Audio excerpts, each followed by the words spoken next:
स्वागत है आप सबका केबीसी न्यूज में। मैं हूं अतीकुर रहमान। बिहार के शिक्षा मंत्री शेखपुरा प्रभारी मंत्री विजय कुमार चौधरी बीते दिन शेखपुरा पहुंचे, जहां शेखपुरा के सर्किट हाउस में कार्यकर्ताओं ने उनका फूल और मालाओं से लादकर भव्य स्वागत किया। इस दौरान शेखपुरा पहुंचे शिक्षा मंत्री विजय कुमार चौधरी ने समाहरणालय स्थित सभाकक्ष में आपदा की बैठक में हिस्सा लेकर आपदा के विषय में समीक्षा की। इस दौरान बैठक में जिलाधिकारी इनायत खान, एसपी कार्तिकेय शर्मा, शेखपुरा विधायक सुदर्शन कुमार व सांसद प्रतिनिधि इमाम गजाली भी मौजूद रहे। हमारे संवाददाता अरविंद कुमार से रूबरू होते हुए मंत्री विजय कुमार चौधरी ने कहा कि शेखपुरा में आपदा से प्रभावित सभी किसानों को फसल की क्षति का मुआवजा देने की दिशा में कार्रवाई की जा रही है। शिक्षा के सवाल पर मंत्री ने कहा कि आपदा की घड़ी में शिक्षा पर भी सरकार का ध्यान है और समय समय पर कार्रवाई की जा रही है। पहले तो आज शेखपुरा जिला की समीक्षात्मक बैठक में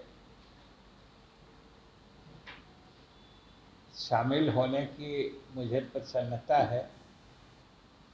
वैसे प्रभारी मंत्री बनने के बाद से लगातार ही जिले में आकर बैठक करने की इच्छा थी, लेकिन कोरोना महामारी के कारण रूबरू होना संभव नहीं हो पाया था। तो एक बार हमने बीच में वीडियो कॉन्फ्रेंसिंग के माध्यम से एक बैठक की थी, लेकिन आप सबको मालूम होगा कि आज की बैठक एक विशेष परिप्रेक्ष्य में थी और इस बैठक में ये समझिए एक तरह से कि पहली बार हुआ है कि पूरे प्रदेश में सभी जिलों के प्रभारी मंत्री एक साथ कल और आज आके विशेष रूप से आपदाकालीन स्थिति जो उत्पन्न हुई है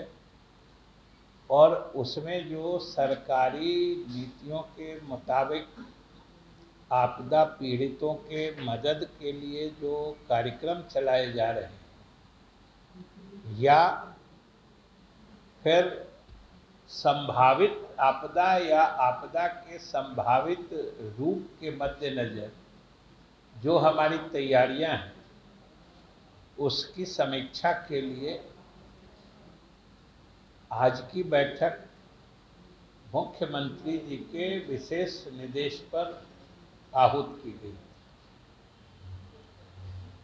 और आपदा भी अगर आप गौर करेंगे तो इस बार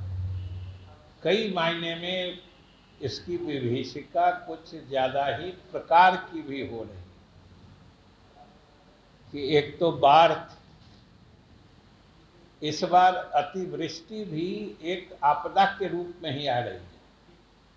कि चारों तरफ जल जमाव है और जल जमाव से अगर जनजीवन प्रभावित हो जाता है,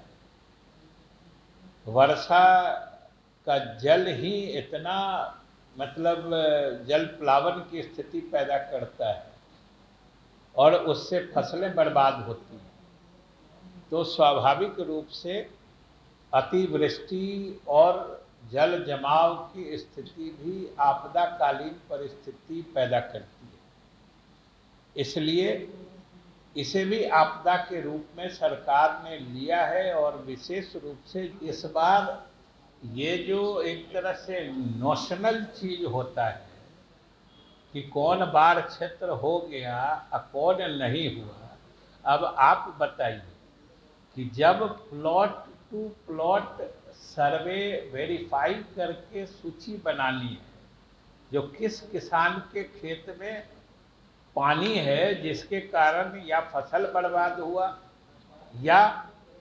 समय से पहले पानी आ गया तो किसान फसल ही नहीं लगा पाए। हम लोगों ने दोनों स्थिति को फसल क्षति के रूप में माना है और चाहे पानी बारिश का हो चाहे पानी बाढ़ का हो, कोई सरकार के यहाँ तो फर्क है नहीं, तो इसमें घोषित करने नहीं करने से क्या अंतर आता है। ये केवल नोशनल बात है, केवल समझ में स्पष्टता आ जाएगी। सहायता राशि से ज्यादा भी मिलता है लोगों को, कैसे ज्यादा मिलेगा, कोई दे ही नहीं सकता है। आप बताइए कहाँ है, उदाहरण के साथ बताइए, हम जरूर जांच करके और इतना आपको भरोसा दिलाते हैं कि सरकार के किसी भी नियम के अनुसार शेखपुरा के आपदा पीड़ितों को जो अनुमान्य राशि होगी या जो अनुमान्य देयता होगी जो उनको मिलना है वो किसी भी हाल में किसी जिले से कम शेखपुरा को नहीं मिलेगा। आप आश्वस्त रहिए कि अगर सही लोगों के नाम छूट गए या फिर गलत लोगों के नाम जुड़ गए तो दोनों स्थिति में लोगों को कष्ट भी होता है, आक्रोश भी पैदा होता है। तो वो हमने हिदायत दी है कि सारे अधिकारी मिलकर इसमें जनप्रतिनिधियों से भी सहयोग और मिलकर एक जो फुल प्रूफ कहते हैं त्रुटि रहित सूची का निर्माण करें। ये हमारे सरकार की और जिला प्रशासन की भी प्राथमिकता है। हमने जनप्रतिनिधियों से भी कहा है कि त्रुटि रहित सूची बनाने में सरकारी अधिकारियों कर्मचारियों को सहयोग करें, क्योंकि सरकारी कर्मचारियों की संख्या सीमित होती है और ये काम ऐसा है कि त्रुटि रहित काम करने के लिए इसकी व्यापकता बहुत बड़ी है। एक एक खेत पर जाके उसका मुआयना करना है, फिर सूची तैयार करनी है। तो इसलिए हमने कहा है, जनप्रतिनिधियों से भी आग्रह किया है कि उनकी जानकारी में भी जो बाढ़ या आपदा पीड़ित हैं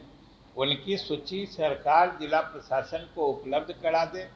वो उसकी जांच कर लेंगे, जो सही होगा हम लोग निश्चित रूप से सरकार की तरफ से उनको राहत के तौर पर जो क्षतिपूर्ति की राशि होती है वो हम लोग उनको उपलब्ध कराएंगे। और इसमें देखना यही है कि सही पीड़ित किसी भी हालत में छूटे नहीं और गलत जो इसके लिए अपात्र हैं, मतलब सही नहीं है, अर्हता नहीं रखते हैं, जिनके खेत में पानी नहीं गया है, जिनके फसल बर्बाद नहीं हुई, वैसे लोग किसी भी हालत में इस सूची में आए नहीं। ये हम लोगों ने सुनिश्चित करने का निर्देश यहाँ के कर्मचारियों को और अधिकारियों को दिया है। और हम उम्मीद करते हैं कि जब सरकारी लोग और हमारे जनप्रतिनिधिगण आपसी सहयोग से इस काम को करेंगे तो निश्चित रूप से त्रुटि रहित सूची बनेगी और उस सूची से जो लोगों को लाभ दिया जाएगा तो लोगों को भी अच्छा लगेगा और किसी तरह का असंतोष या आक्रोश पैदा नहीं होगा। क्योंकि बाद में आक्रोश पैदा होने से भी एक बार सूची बन जाती है, पटना से अनुमोदित होकर लाभ जब मिलना शुरू होता है उस समय केवल शिकायत करने से किसी के खिलाफ कार्रवाई हो सकती है।